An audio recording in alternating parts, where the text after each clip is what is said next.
নমস্কার, কেমন আছো সবাই? আশা করছি সবাই ভালো আছো আর আমরাও বেশ ভালো আছি। আমি রিমি। আজকে আমার আরও একটি নতুন ব্লগে তোমাদের সবাইকে অনেক অনেক স্বাগত জানাই। আজকের ব্লগটি শুরু করেছি আমি একদম আমাদের মাঠ থেকে। এখানে খেয়াল করো চাল কুমড়োগুলো কত কচি কচি জালি আছে চাল কুমড়োর, খেয়াল করেছো? আর গাছগুলো দেখো কি দারুণ। এই যে আরও একটা চাল কুমড়ো, প্রচুর চাল কুমড়ো রয়েছে। আর এই যে চাল কুমড়োটা দেখছো, এটা কিন্তু তোলার মতো হয়েছে, তবে আরও যদি দুদিন রাখতে পারতাম একটু বেশি বড় হতো। আমার বর আর আমি সকালবেলাতেই চলে এসেছি মাঠে। মাঠ বলতে কিন্তু আমাদের বাড়ির একদম পাশের জায়গাটা, যেটা আমরা কিনেছি। একটা দাদাকে আমরা জমিটা দিয়েছি, তারা বেশ কিছু কলা গাছ লাগিয়েছে আর আমরা এখানে কুমড়ো গাছ লাগিয়েছি। এই কুমড়োটাই আজকে আমরা তুলবো। এই গাছের কচি কুমড়ো, চাল কুমড়ো বিশেষ করে, কী যে সুন্দর টেস্টি। না কোনো সার আছে না কোনো কিছু আছে, একদম পিওর মাটির উপরে হয়েছে, সার ছাড়া। দেখো চাল কুমড়োটা কি সুন্দর, তাই না? আচ্ছা, এই পৃথিবীতে সুন্দরের কোনো শেষ নেই। সুন্দর বলতে প্রচুর জিনিস আছে, তবে এত সমস্ত সুন্দরের ভিড়ে সবচেয়ে সুন্দর কি বলো তো? সবচেয়ে সুন্দর হচ্ছে মানুষের মন।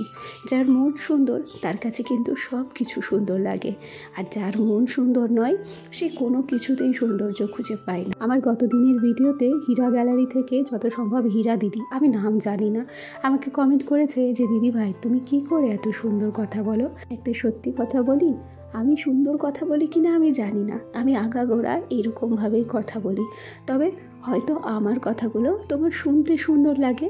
ওই যে বললাম যে যার মন সুন্দর তার কাছে সব কিছুই সুন্দর লাগে। যাই হোক, আমার কথা বলার ধরন এইরকমই। আচ্ছা, এখন চাল কুমড়ো কেটে নিয়ে সোজা কিন্তু রান্নাঘরে চলে এসেছি। গ্যাসটাকে সুন্দর করে পরিষ্কার করে দুজনের জন্য 2 কাপ চা করে নিয়েছি।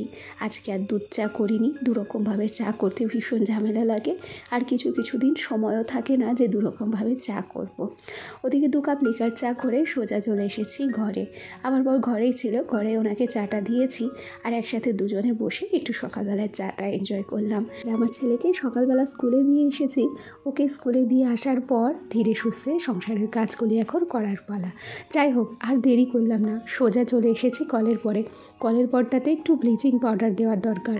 আজ কতদিন ধরে আমার শাশুড়ি মাকে বলছি যে রাত্রেবেলা কলের পরে ব্লিচিং পাউডার দিয়ে রাখতে, তাহলে এই যে শ্যাওলাগুলো পড়েছে না, এগুলো কিন্তু অটোমেটিক উঠে যাবে, কষ্ট করে আর ডলতে হবে না কিংবা ঘষতে হবে না। রাতের বেলা ব্লিচিং পাউডার দেওয়ার কথা আমাদের সত্যিই মনে থাকে না। প্রত্যেকটা দিন রাতের পর যখন সকাল হয়, আমরা যখন কলের পরটাতে আসি, তখন মনে পড়ে যে ইস, মিস হয়ে গেছে, ব্লিচিং পাউডার দেওয়া হয়নি। যাই হোক, সকালবেলা চা খাওয়ার পর চায়ের যে বাসনগুলো ছিল, একটা দুটো দুধের বাটি, একটা চায়ের বাটি, সেই সাথে 2 কাপ, এই টুকিটাকি জিনিসগুলোকে আমি সঙ্গেই ধুয়ে দিলাম। আসলে কি বলতো, থালা বাসন বেশি জড়ো করলে কষ্টটা কিন্তু আমাদেরই হয়। আমরা যদি অল্প থাকতে থালা বাসনগুলো ধুয়ে মেজে রাখতে পারি, তাহলে পরবর্তীকালে ওই এক চক্কর থালা বাসন কিন্তু ধোয়া লাগে না। কি বলতো, আমার তো বাইরে কল, 7 বার বাইরে যেতে আসতে অনেকটা সময় ব্যয় হয়ে যায়।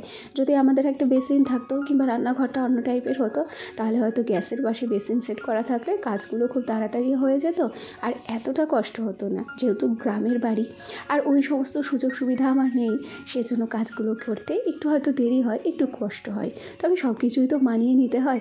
যাকে এদিকে গাছটাতে খেয়াল করেছো কি দারুণ ফুল দিয়েছে। আর আমার ছেলের খেলনা কয়েকটা টাকা ছিল, সেগুলোও ভিজিয়ে ফেলেছিল। গতকাল রাত্রেই ওগুলোকে আমি গাছের উপর দিয়ে রেখেছিলাম। দেখলাম যে সকালবেলা থেকে যখন হালকা পাতলা রোদ হবে, ওই কাগজের টাকাগুলো শুকিয়ে যাবে। সেগুলো প্রায় শুকিয়েও গেছে, তবে আর একটু শুকাতে বাকি আছে, ওই জন্য গাছের উপরেই রেখেছি। আর ওদিকে তোমরা খেয়াল করেছো বিশুবাবু কত আরামে পায়ের উপর পা তুলে মোবাইল দেখছে। আসলে সংসারের কাজ করার ঝামেলা তো পুরুষ মানুষের উপর থাকে না, সেই জন্য তারা বেশিরভাগ সময় রেস্ট করতে পারে। তবে আমাদের তো আর রেস্ট নিলে চলবে না। অফ ক্যামেরায় কিন্তু এখানে আমি রান্না সেরে নিয়েছি। আজকে করেছি ভাত, আলু সেদ্ধ, সেই সাথে ডাল, আর করব একটু পাঁপড় ভাজা।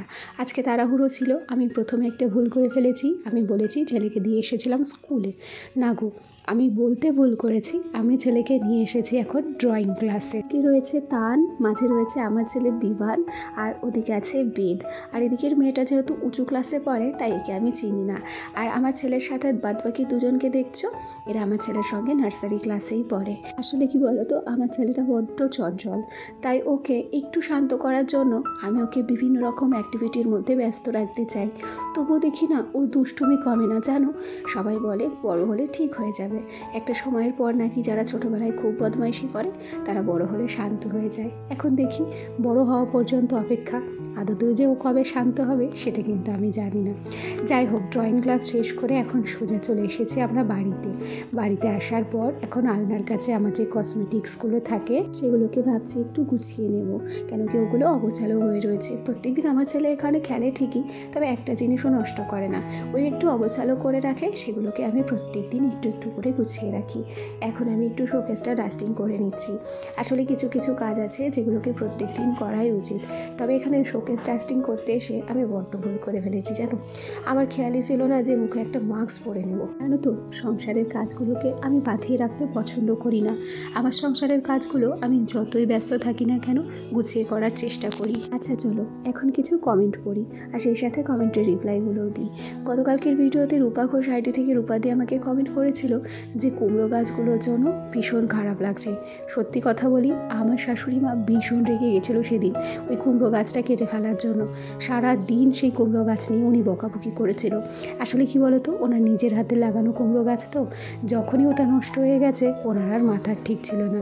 তবে সত্যি গো, কুমড়ো গাছগুলোর জন্য আমাদেরও ভীষণ খারাপ লাগছিল। কি কচি কচি কুমড়ো ছিল জানো। যাই হোক, ভালোবেসে আমার ভিডিও দেখে কমেন্ট করার জন্য তোমাকে অনেক অনেক ধন্যবাদ দিদি। আচ্ছা, এখানে গল্প করতে করতে কসমেটিক্সগুলো গুছিয়ে নিয়েছি, আর তারপর খাটের সামনের তক্তাটাও কিন্তু সুন্দর করে গুছিয়ে নিয়েছি, সেটা আর তোমাদের সঙ্গে শেয়ার করিনি। এখানে আমার ছোট্ট গোপালকেও কিন্তু সুন্দর করে গুছিয়ে রেখেছি, দেখেছো? আর এই গোপাল ঠাকুরটা না আমার ছেলে পছন্দ করে কিনেছিল। কাজল অঞ্জলি লাইফস্টাইল থেকে কাজল আমাকে কমেন্ট করেছে যে তোমার ভিডিও দেখলাম, খুব ভালো লাগলো। তবে তোমার হাজব্যান্ডকে ভিডিওতে আমি আগে কখনো দেখতাম না, তবে এখন দেখলাম বেশ ভালো লাগলো।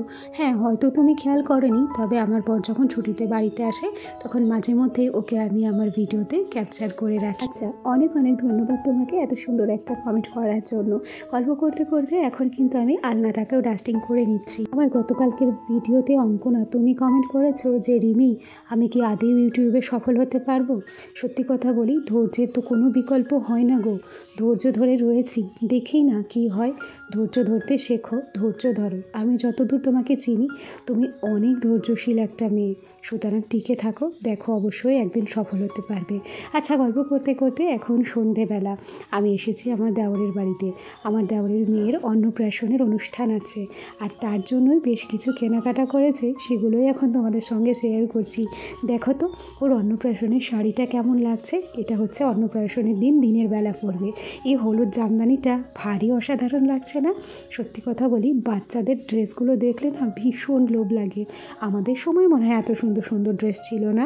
এই হলুদ জামদানিটার সঙ্গে আরও একটা শাড়ি ওর জন্য কিনেছে, এটা হচ্ছে বেনারসি শাড়ি। দেখো তো এই বেনারসি শাড়িটা কেমন লাগছে। আমার কিন্তু প্রত্যেকটা শাড়ি খুব সুন্দর লেগেছে, হলুদ থেকে শুরু করে গোলাপি, দুটোই অসাধারণ ছিল। তবে তোমাদের কোনটা ভালো লাগলো কমেন্ট করে জানাতে ভুলবে না। আজ তবে আসি, আগামীকাল আবার দেখা হবে। সবাই ভালো থেকো, সুস্থ থেকো, টাটা সবাইকে।